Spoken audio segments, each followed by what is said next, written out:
Welcome to Picks with the Professor, the show where a real statistics professor and his cousin. gives you sports betting tips. I'm your host, Professor Sides, and for the latest updates, information, and picks, you can follow me on Twitter at Professor Sides. You can also follow my cousin Jared on Twitter at Cousin Jared. Today is Thursday, June 16th, 2022, and this episode covers all of today's Major League Baseball games. In case you're new here, I built a mathematical model for win probability, hitter and pitcher projections, and I analyze weather data in order to make one side pick and one total pick on every game played Monday through Sunday, though there are no Sunday shows. That doesn't mean that I recommend you do the same, as my goal in this episode is to share key information about today's games, pose a few questions to think on, and explain why the model or I like a certain play in order for you to come up with picks that you are comfortable with. I never recommend blindly tailing or fading any pick, rather to hear the justifications and thought processes to make sure you're fully on board with me or against me before investing your hard-earned money. And as we go through the plays, remember there are no locks in gambling, so we'll give you our loves, likes, and leans to indicate my confidence level with respect to scaling wagers. And as always, please remember that good and bad variance will occur, so as much as I'd like to see we'll be profitable each and every day, that is an impossible reality for any gambler. Because, Jared, that's been our reality this week. It's this roller coaster ride has just gotten wonkier and wonkier. Like 2 weeks ago was fantastic, and then last week was worse than the good from that week. And this week so far has been better than the worst of last week. It just keeps getting more extreme. It's weird. I thought we had gotten off this roller coaster after like the first 3 or 4 weeks of the Yeah. season, because it was like this at the beginning too, Yeah. where it was just up and down, up and down, up and down. Yeah. And then it's finally felt a little normal for a while, and now no, not at all. I got whiplash from the past. Yeah, except now the ups and downs aren't like 2 days, 3 days at a time. It's like 6 at a time, Yeah. which is even weirder. I think I always like to. It's fun just to point that out because that's just the way it goes, right? Like you're going to have these weird stretches. Sometimes they even go longer, right? Sometimes you'll have.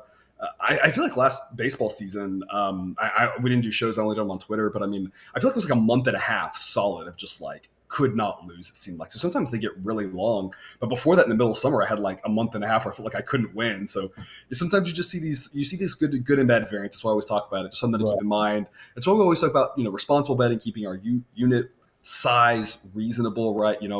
Only bet recreational money, that sort of thing, because you never know when these good and bad things are going to happen. And it's a lot of fun when it's good, but we always just want to be mindful that the bad is coming. There's no gambler that's ever going to go every month profitable, right? So, Right. Before we get to today's slate, some reminders. Please hit that like button if you're on YouTube. Also, if you aren't yet, please consider subscribing or following. It's free, and the only way is when you turn notifications on to ensure that you don't miss any of the college basketball, MLB, or college football content that this channel provides. Share with a friend if you know others in the game. Hit us up on Twitter or drop a comment if you're on YouTube. We love those and try to respond to as many as we can. Because enjoy, let's get right to it. Here we've got a few day games. 1:35 Eastern first pitch, Athletics at the Red Sox. It'll be low 70s in Boston with the winds blowing out around 15 miles an hour to left field. We always talk about routine pop flies in Fenway carry over the fence for home runs with the wind blowing out to 15 miles an hour. A pop fly to a shortstop might carry over the monster on a day like today. Yeah. Paul Blackburn versus Rich Hill. Blackburn, a shiny 2.30 ERA. Advanced metrics not bad, but not that good. His projection, he projects now to be an above-average pitcher, better than average. The projection is just lagging a little bit. It's a little bit of a different situation than, we had a lot of talk about Alex Fado yesterday. He was the guy who I clearly just did not believe in. I said it was smoke and mirrors. Blackburn, not quite that same thing. I don't think he's quite this good, but I don't think it's all smoke and mirrors. And the projection just slowly keeps continuing to get better. A guy I kind of believe in. It's not, I don't think he's quite this good, but again, I don't think he's, due to get blown up. Of course, in a park like Fenway, when blowing out, he could get blown up because anybody could in that situation. Rich Hill will take the ball for the Red Sox. A 4.38 ERA, advanced metrics line up right with that. The projections maybe a little bit worse than that. You kind of know what you're getting on the aggregate with Rich Hill. You just don't know what you're getting every start with Rich Hill. It's highly variable. He either comes out and looks great or he looks awful. You never really know. The model says Red Sox minus 185. I'll trust the model, and I'll take the Red Sox at minus 155. I'm giving it a B grade. I cannot. It's a pretty good probability edge. I just can't give an A grade to backing Rich Hill, just out of principle, because you just never know what you're going to get with him. He's more variable than most pitchers are in baseball. And the total is 9.5, and I'm going to go over that 9.5 with an A grade pick. It's a massive hitter's park. It's not quite as chilly as it's been the last few nights. Wind blowing out.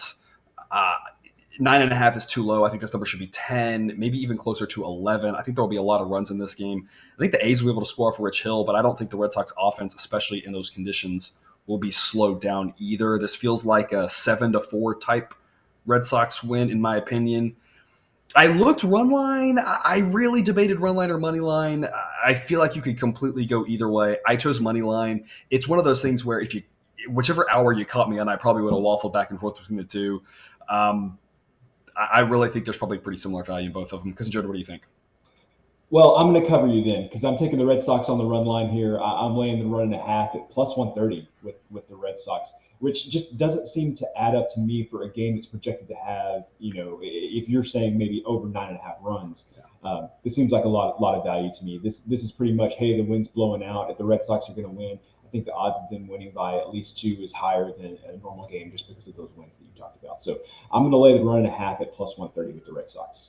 Yeah, you make a great point. And that was my exact thought too. Was if you're going to lay a run line, higher scoring game is definitely the time to do it. That's what I think will happen here. Plus 130 seems like great value. I feel like if you're laying minus 155 on the money line, given how many runs we expect, I kind of expected it to be more like plus 110, plus 105. I think you're getting a lot of extra value there. We did not coordinate this, but like you said, it works well that we're covered on that. I'll take the money line, I'll take the run line. I think both are smart plays. In reality, I might split the bet a little bit, do a little bit on the money line, do a little bit on the run line as well. I think the odds are fantastic, especially if you like playing run lines. I think there's a good chance for you there in Boston today. And what I think will be a high scoring game given the wind blowing out. And again, that park favoring hitters so much. Speaking of runs, 2:20 Eastern, first pitch, Padres at the Cubs. Because enjoyed the Padres just hit another 3-run home run this morning. The weather today will be the same as it's been recently. It'll be just like yesterday. We're going to start off around 90 degrees. We're going to close around 90 degrees. Winds will be blowing out to center field or right center. So it'll be a little bit shifted more towards just straight away and more towards right center than yesterday being left center, but still in the 15 to 20 mile an hour range. Obviously in Chicago with gusts even higher than that. I mean, there should be a lot of runs because this weather. Wrigley is so sensitive to that wind. The pitchers today who will try to keep the ball in the ballpark, probably with only varying levels of success, Joe Musgrove versus Matt Swarmer. Musgrove with the 1.5 ERA, obviously he's not that good, but his advanced metrics think he's still a sub-3 pitcher this year. That's fantastic. His projection isn't quite that good, but still projects to be a good pitcher. I really like Musgrove a lot. Swarmer, a 4.20 ERA, only 3 games. Advanced metrics are worse than that. So that's something to take note of, that the advanced metrics say he's really overperformed. Of course, in 3 games. It's not like we're taking that much into it, just something to note. His projection says that he should be more of a 5 ERA pitcher. That feels pretty right. Not a good pitcher, a pitcher who's going to really have a hard time keeping the ball in the yard. The model says Padres minus 192. The price I'm seeing right now is minus 185. And so with that in mind, I'll take the Padres on the run line at minus 125. It's a similar situation we talked about with the Red Sox. I think there's a lot of ways that this just becomes a laugher of a game, just like we've seen recently here. Minus 125 is much more reasonable odds. I think there'll be a lot of runs. I'm going over 10.5 with an A-grade pick. I'm not sure how many runs the Cubs will score off of Musgrove. He will give up some runs almost assuredly just because, again, routine fly balls are going to be going out. So you can't shut down the other team. A Padres team total over, I think, also makes a lot of sense. I don't know if they're going to score 20, but I don't know if they might. Swarmer's not going to really hold them down. The Cubs' bullpen's atrocious. I think the Padres score a ton of runs.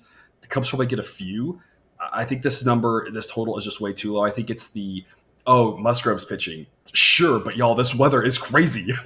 Sirens should be going off in your head about this weather. Over 10.5, A-grade pick for me, and then I've got a B-grade pick on the Padres run line. I see it kind of similar games to what we've seen these first 2 here in this series. Because, Jared, what do you think?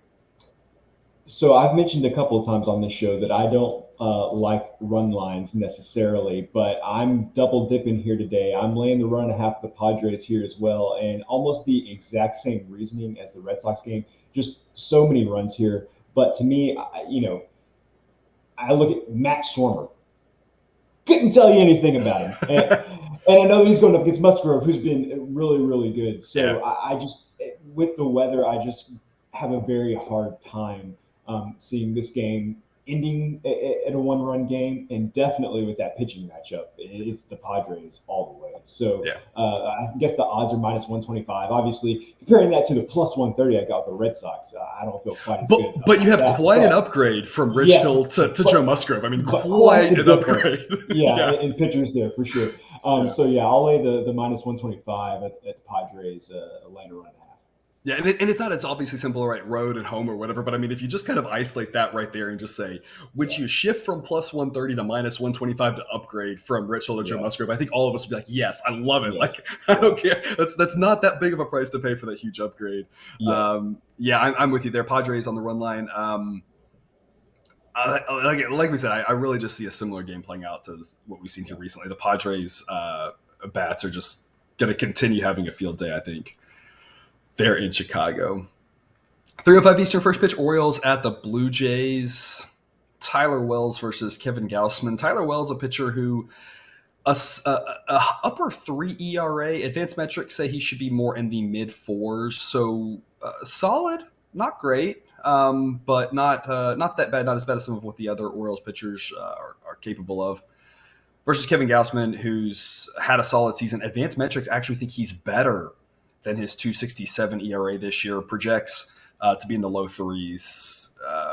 After a rocky, I think it was just really first outing, and he's had a fantastic season so far.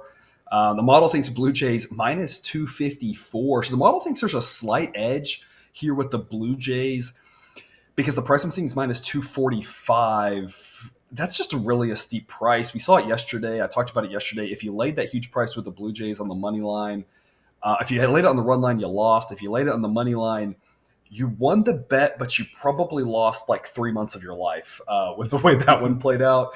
So it's really tough for me to just lay those odds like that. I'll go Blue Jays. I'm going to take them to win the first five at -160. As decent as Tyler Wells is, Kevin Gausman's really good. I think he can kind of hold the Orioles down, and the Blue Jays offense is just rolling so much at this point. I think the Blue Jays can score some runs. I've got them over 5.5 at plus odds. B grade pick for both of those for me. Things I like, things I don't love. The first five for the Blue Jays, the odds are just really bad, so it's just hard to get too invested there. And that team total, I like the plus odds. Wells though isn't bad. Like I could see the Blue Jays only scoring 4 or 5, and so that's why it's only a B grade pick. But a plus odds, it's not a bad play. If you have a 4.5 out there, you're going to have to lay some juice, so it's also still a B grade because you're laying quite the premium. Or if you can go over 5 and push if they land at 5 and save yourself a little bit on the odds from 4.5, that's also a solid investment there. That way you don't lose versus this over 5.5 bet. So if you have an over 5 option, that probably makes a lot of sense. All those are kind of B grades, though. The odds will be reflective of the market, in my opinion. Because, Jared, what do you got for us? So this game is a matter of personal preference. Definitely, I can tell you that. Me personally, the odds for the Blue Jays to win, which I definitely think is going to happen, but it's just too long for me to lay something like that. And even the first five. So if I had to make a play on this game, it would be the first five. But -160 for first five, Yeah, it's tough. like if it were like -145, even -150, I've Yeah. done in the past, but Maybe, minus maybe one could talk you sixty. into it. Yeah, I don't think that you'd be able to talk me into that. That is definitely the way I would look if I had to make a play, but nothing in this game kind of just strikes my fancy. So I'm staying away from this one. Yeah, I'm with you. And this is one, at least as long as the odds are staying in that -250 range, if you are a parlay player, throwing on a parlay, probably not the worst idea in the world. It's a little bit different than yesterday. Again, yesterday I said I think that you're hurting yourself more if you're throwing them into the parlay because the probability they lose is higher than what the payback that you're getting. In this case, I don't think that's necessarily the case. So I would at least approve of my personal take, right? Just my 2 cents. I would approve of throwing that money line into a parlay just because, again, at least now I think you're helping your payout at least proportional to the probability that you lose the bet, which is always, but we want to at least be at that break-even point, which is this number is at least close to that. Now, if it gets later in the day, if this gets out to -270 or something, then it's a different situation where that's even then I'm scared of it in parlays. But you're right, the prices are just really high on this one. I'm like you. If this was like -140 for the first five, that might be like A grade territory. Like you really start liking it. But it's just you're paying such a premium that in the long term, it's tough to pay. Tough to pay out when you're like -160 to Yeah, win the first five, and you don't even yeah, get that push protection on yeah. the money line first five. Same time slot here, 3:10 Eastern. First pitch, Rockies, or we'll play host to the Guardians.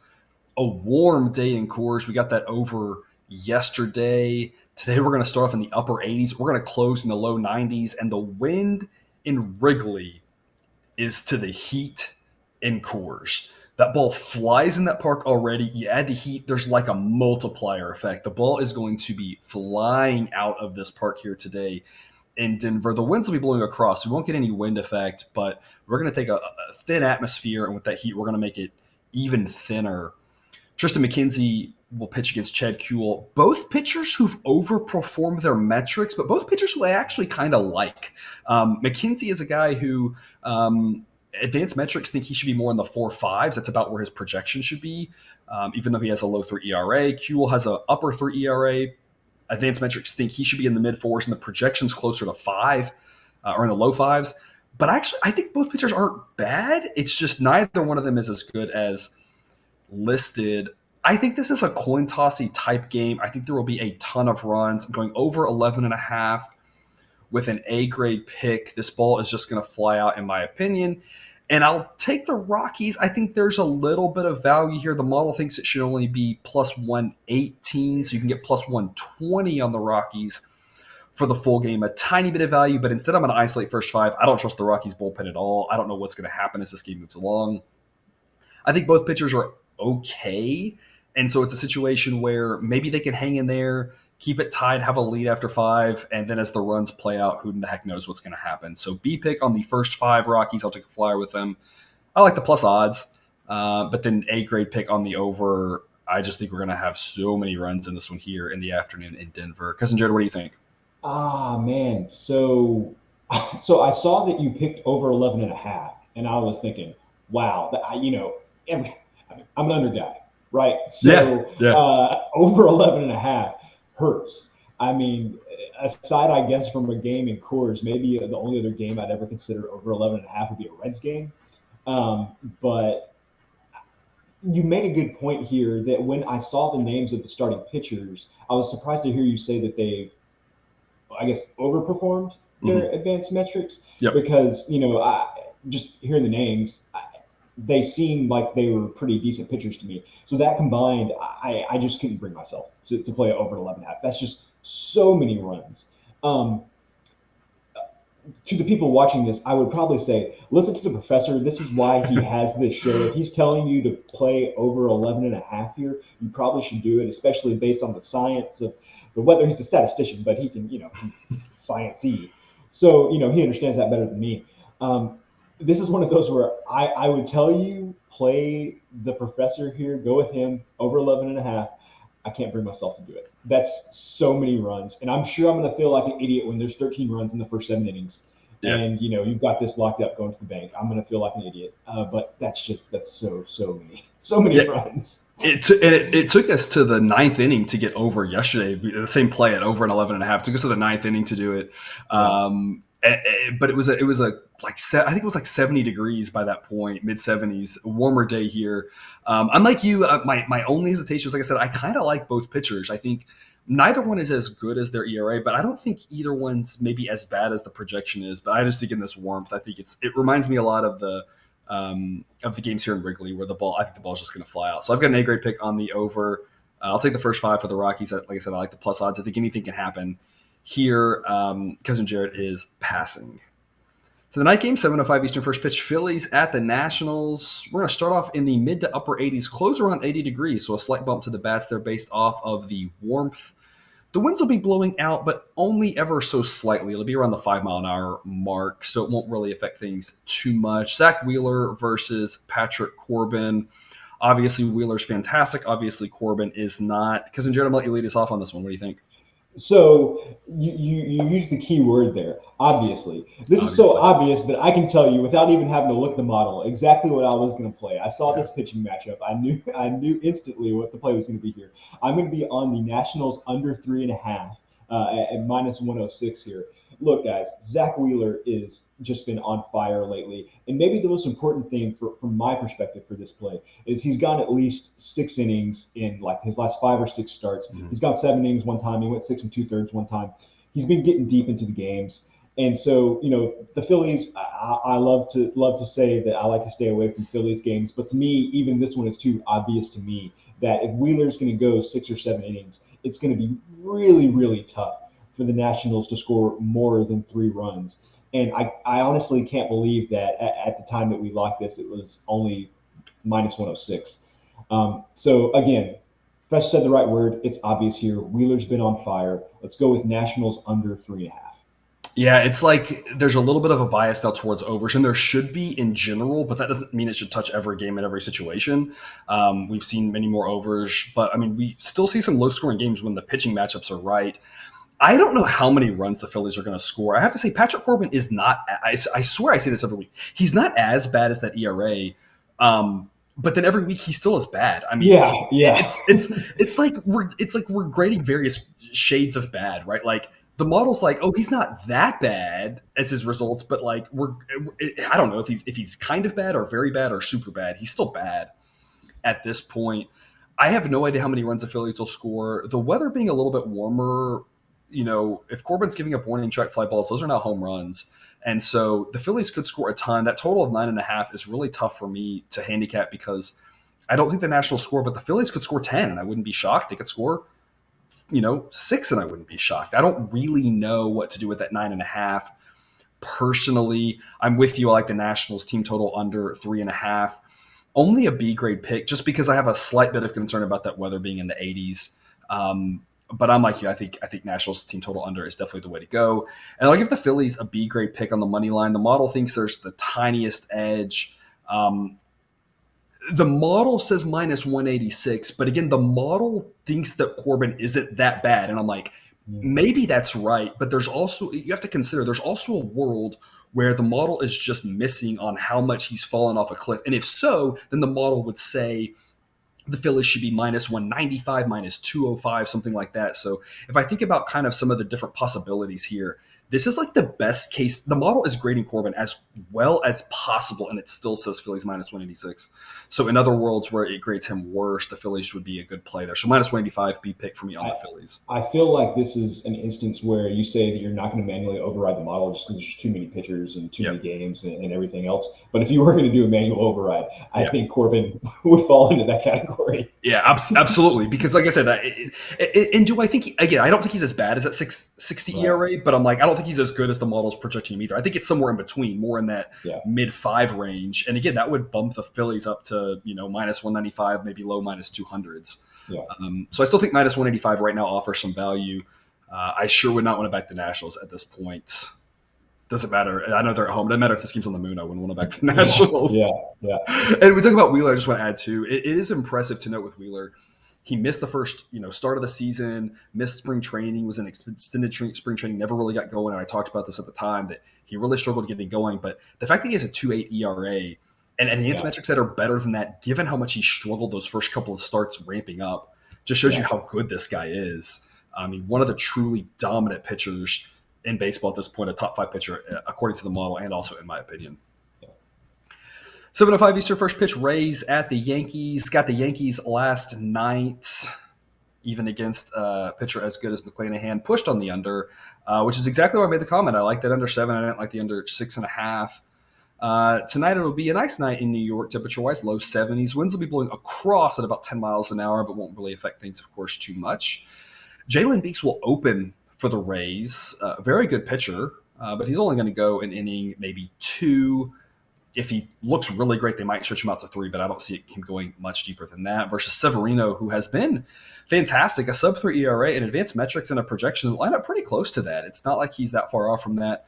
I really like Severino. We've backed him a lot recently. But Cousin Jared, the model says the Yankees should only be a minus 176 favorite. I think the reason why is as good as Severino is, the Rays know how to work these bullpen games. They're going to start off strong with Beeks. They've got a lot of decent relievers. And the Rays aren't bad. The Rays are like very rarely bad. Every once in a while, the Rays just like kind of take like once every like 7 years, it feels like. But the Rays are a good team. Like it seems kind of crazy that the Yankees are minus 250 against a good team. Like that number is just crazy. We've oscillated here on the Yankees. I feel like we faded the Yankees the first game of this series. We're like, man, the number's just way too high. Then yesterday it was like, oh, the number's too low. Let's back the Yankees. So it's kind of been weird. Now we're back to, oh my gosh, this number is super inflated, which is kind of why I said yesterday, hey, if the model says Yankees edge, and you've said the same thing, we're going to roll with it because usually the Yankees are overpriced. I think they're extremely overpriced in here. I think the Yankees win this game more likely than not. The model still says they win at 64% of the time, but plus 224 is way too much value Yeah. to pass up here. I'll give that a B grade. No need to give it an A grade just because we don't need to risk that extra unit knowing how much we win on this one if they do pull it out. The total is 7.5. I like under in this one. I see it being kind of similar to these last two games. These teams, like I've said before, tend to play games like they're in the playoffs, keep them lower scoring. I want full game under 8. Since it's not under 8, since it's 7.5, I'm going first 5 under 4. But if you can find an under 8 for full game, I'd probably rather take that. Since that's off the board, I'll go first 5 under 4. Odds are minus 105. B grade pick for me there. So double B's on this one. Because Jared, what do you think? Way too much value on the Rays to pass up. Just place that bet. Like you said, probably going to lose it 60% of the time, but man, it's going to be a pretty nice return whenever you hit it. I don't, especially outside of like college football, I don't like to try to guess what's in people's minds. But the other thing I would say about the price here is like the Rays are not scared of the Yankees or the Red Sox or the Blue Jays. Right. Like they do this all the time, and every year they find a way to win at least like 85 games. So they're Major League Baseball players. It's not like they're scared of other teams, but it's like this is just ho hum. This is nothing different. A bullpen game against the Yankees is just another day for the Rays. Yep. There's no reason that the Yankees should be minus 250 or whatever that ridiculous number is. So yeah, just cash the Rays ticket of the game. You're going to lose it more often than not, but like I said, when you get it, it's going to be a nice return. The expected value is high here. Yes, and that's a key term. Absolutely, expected value is very high. It's a play that if we can get this exact same situation every day of the season, and we're gonna have a sub 500 record, and we're gonna have positive return on our investment. The odds are pricing this like it's David versus Goliath, and it's not. It's like Goliath versus like some other really big dude who maybe stands a chance, right? Like this isn't one of those like, oh, maybe we get a miracle. Like the Rays winning this would not be a miracle, right? It's not like if this was the A's in the situation, I'd be like plus 224, no way, right? But this is not the A's here. The Rays are a really good team. So like I said, just too much value to pass up there on Tampa. 17 Eastern first pitch, Brewers at the Mets. The Brewers got, a week's worth of runs last night, I think, in New York. Tonight, it'll be low 70s. Winds will be blowing out to left field in the 10 to 15 mile an hour range. So a little bit chillier, but the winds blowing out might help the bats a little bit. Two pitchers, however, I really like, and Aaron Ashby and Tyler McGill. Ashby has a sub-4 ERA. Advanced metrics think he should be in the lower threes. His projection is in that same area as well. McGill, a 4.5 ERA because of that one bad start that he came out due to injury. His advanced metrics also in the low threes, projects to be in the threes as well. I really like both of these pitchers. I think the model's dinging them because of their length, because of their history, but I really like both pitchers. I think that we're going to see a lower scoring game, unlike the 10 runs that the Brewers scored yesterday. I know the winds are blowing out, but I think under 8 is a gift. This total should be 7 or 7.5, in my opinion. If it wasn't for the wind, given that the Mets play in such a pitcher's park, if it wasn't for the wind, I would say this total maybe should be 6.5. I think both pitchers and both bullpens can go to work here. Today, the wind is why I think this total should be 7 or 7.5. Under 8's a gift. It's an A-grade pick for me on that under. With regard to the side, the model says Mets minus 127. I'll take a flyer on the Mets at minus 125, the smallest amount of value. They're just a lean. I think that's priced fairly well. Like I said, I think there might be a tiny bit of value on the Mets, but not too much. They still have the better offense than the Brewers, despite what we saw last night. Their bullpen on the whole is about as good. Pitcher-wise, I think they're both pretty good. So the Mets at home with the better offense, minus 125 seems a little bit short. So C-grade pick for me there, but I'm really focused on that under. Again, despite the wind blowing out, I really like both these pitchers, and I like both bullpens as they come in behind them. Cousin Jared, what do you think? Again, there are certain pitchers that I just don't question you on, and these are two of the guys that you really seem to like, and so I'm all on board with you here. The under 8 seems like a great play to me. Taking this a little bit of a different direction, can I vote that we add Spencer Strider to the list of pitchers that we just like blindly back for the most part, regardless of what the model says, because he's been really good. That's Hey, my math. we got the Nets team total under yesterday because of Strider, right? Yeah. So that's my addition to this conversation. I think Strider needs to be added to the Yep. conversation of these pitchers. But yeah. These two guys, you love them. I'm sold in under 8. Great play. Yep, and it's not. I love backing these guys. It doesn't mean that they've won every time that I've backed them, whether it's an under or backing them. It just means it's like they're winning like 5 out of 7 when we're backing them. Again, whether it's a side or the total, and it's just been they've been really profitable. Right. I still think they're undervalued. I think maybe by the middle of the season things will catch up. But yeah, I really like both these guys. I don't think people respect them quite as much as I do. Yeah. 17 Eastern first pitch, Rangers at the Tigers. The Rangers, I guess, just really wanted to get out of town and get to Detroit last night, having 2 immaculate innings thrown against them, 9 Yeah. pitches, all strikes. So the same 3 batters, those guys were like, I'm done. Yeah. You Yeah. know, Yeah. I don't know what that was. They were checked out. I've never seen Yeah. that before. Against a Tigers offense that I'm not sure the Tigers could score off of me if I went out there and pitched. I mean, they are just really struggling with the bats. It'll be a warm day in Detroit, so if there's ever going to be some offense, it'll be on a day like today. It'll start off in the upper 80s. We'll close in the low 80s. Winds will be blowing across, so no wind aid or detriment there. But a warmer day could help the pitchers a little bit. Of course, sadly for the Tigers, have to face Martin Perez, who, while he gave up some runs last game, was like the first time he'd given up more than 2 runs all season, I think. He has a low 2 ERA. Advanced metrics put him in the low 3s. A fantastic pitcher, a guy I've talked about before. The projection's a little bit slow, but just continues to improve and think that he's the real deal. Again, last start aside. Versus Bo Brisky, who has a mid-4 ERA, but his advanced metrics think that should be a full run higher. The projection is somewhere in between. He projects more in the 5 range. Definitely a starting pitcher edge here for the Rangers. Definitely an offensive edge for the Rangers. Definitely a bullpen edge for the Rangers on the road. And yet the model says Rangers minus 125. I had to pause for this one and think if I really believed it.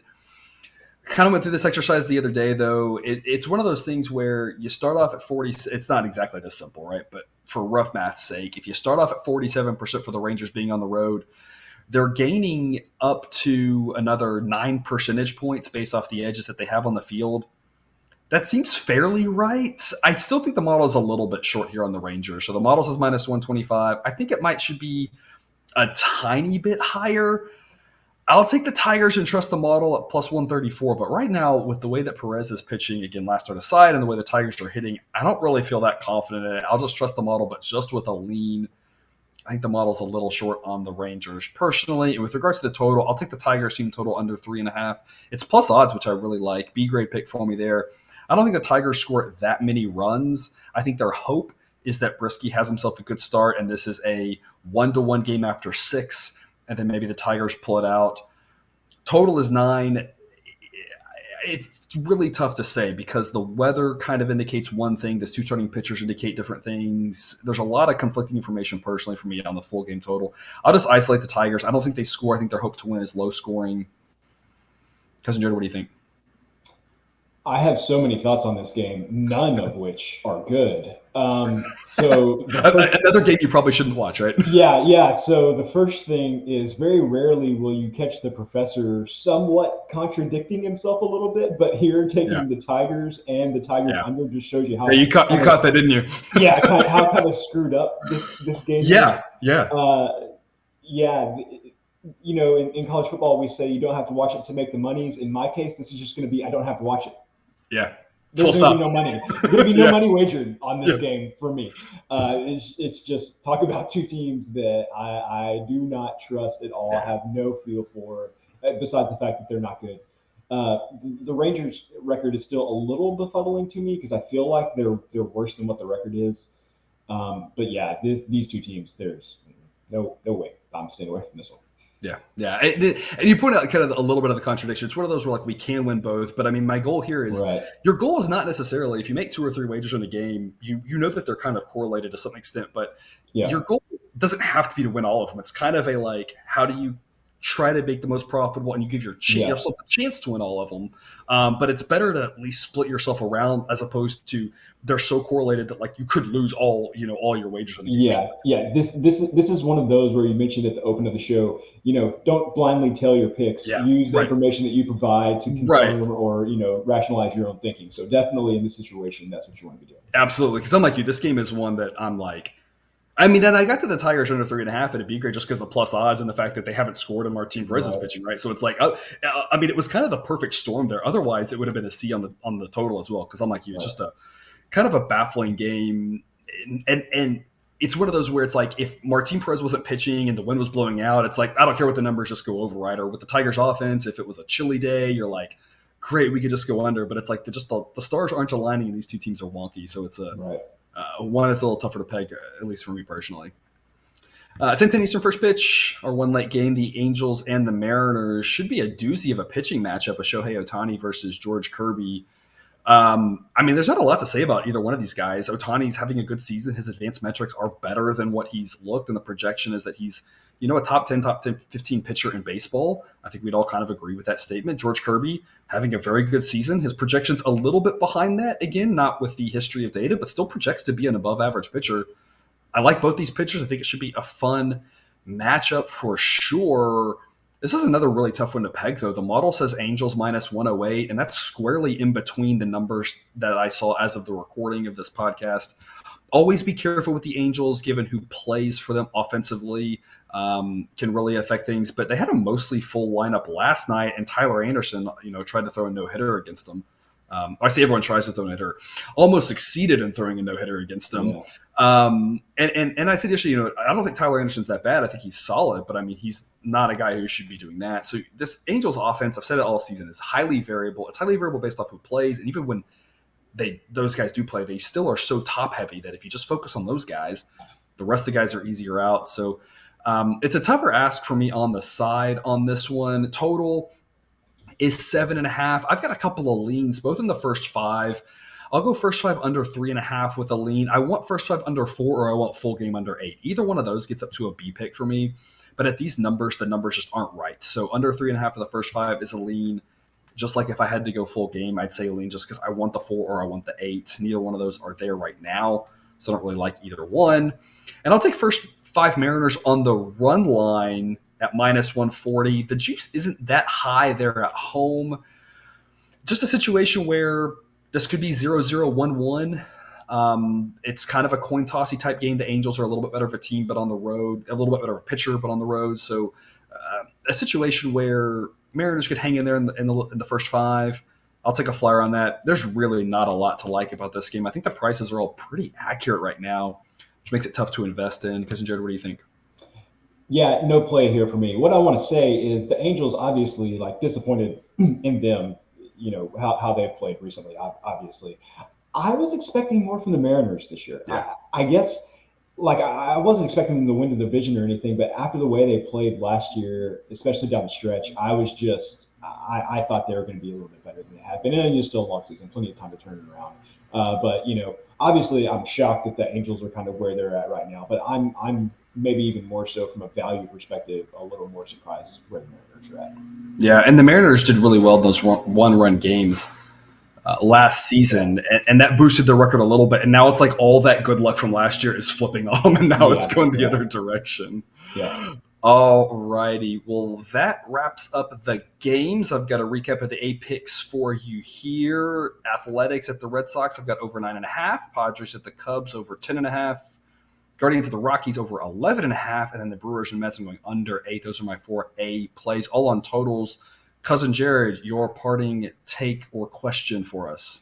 Yeah, so if the people who follow us on Twitter may have seen this exchange last week, but we forgot to talk about during the podcast last week, Yeah, we and did. that was what my thoughts were on Nickelback after I believe the Angels had a little escapade with Nickelback.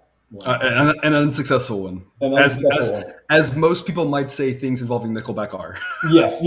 So Nickelback is fine. And I know nobody's watching at this point in the show anyway. So also, I have to interject, side take. Nickelback, I feel like those guys have to feel like $1 million because they get so much talk and so much publicity and so much press for being just a mediocre band. Like they're talking about mediocre baseball players. Like they're good for band's sake because I could go form a band and we would not be as good as Nickelback, obviously, right? But they're like for band standards, they're very okay, and they get all this talk. Like they have to feel like living the dream of everyone's talking about you. You know what I mean? Yeah, exactly. And that's the whole point. Nickelback is fine. They are just fine. Yeah. And the way that I did my analysis on this was I'm about to take a road trip from Texas to Colorado, and I put together a 100 song playlist for my trip. And I asked myself, how many Nickelback songs could I add to this playlist where it would not dilute to me the value of the playlist? And I think that the answer was one or two I would be fine with. If we added five, I think it would be more of a Yeah, problem. five way too many. Five would be way too many. But no, I did want to pose the question to you. There's of that 100 songs, there are only two artists where I have more than two songs for that artist on the 100 song playlist. One of them you never get. It's Chris Young. Big Chris Young fans here Oh, in my okay. cousin's Okay. household. The other band you would probably guess. We listened to them a lot in our formative years, and they always had witty album titles and song titles. I'm gonna guess Reliant K if that's It the is Reliant case. K. Yes. Yes, yes. And I've also got to play for the audience and the other people being in the car. They like Reliant K too. So anyway, where I'm going with all this is I've decided I'm going to live my life like Nickelback is a fine band. They're just fine. There you And go. I need one Nickelback song to add to One my song. Okay. road trip playlist. So viewers of this show, put in the comment section the one Nickelback song that I should add. Obviously, I am biased. I have a few Nickelback songs that I prefer above the others, but I don't want to poison the well here. Whatever y'all recommend is what I will add. So I just need one song, people. So put it down in the comments what song you think I should add, and I will attest next week on this podcast it has been added to my road trip playlist. And it's funny, you make the comment at this point of the show. I don't even know how many people are still watching. Yeah. Um, I wonder of the people still watching. I wonder how many of them couldn't even name a Nickelback song. My guess is it's over 50%. My guess is if you also drop a comment and say I don't know a single Nickelback song, I'm guessing we would get a lot of comments saying that. Or people who are like I know a Nickelback song, but I don't want to say it because I'm too ashamed to admit it. I think you're being generous with 50%. I think Yeah, that 85% we're probably gonna wouldn't know one. we're gonna get like two comments or something. So there you go. Yeah. If you want to vote, you have massive voting power because we do not expect a lot of votes. So maybe Yes. actually let's do this. Maybe you should pick the worst Nickelback song. Of course, I don't know what the worst one is. They all sound the same, which is the joke against them, Yeah. right? Yeah. It doesn't matter which one you pick. Like you're gonna think it's the same song. Exactly. Anyway. All Exactly. right. So if you're still listening, drop a comment as to the best or worst, or whatever your favorite, the silliest, whatever Nickelback song, and whatever the vote tally is. Yeah. That'll be on Cousin Jared's road trip playlist. Yeah. Hopefully that's a little extra fun for us Yeah. here on this Thursday. And that's all we have for you. Thanks for tuning in to another episode of Picks with the Professor. Reminder to check out the Google Sheet for model picks, projections, and results. You can find that link and more at the website, www.pickswiththeprofessor.com. If you haven't done so yet, please click that subscribe button to ensure all the sports betting content we provide on this channel is dropped right into your feed. I will see you tomorrow. And until then, remember, you can eat your betting money, but please don't bet your eating money.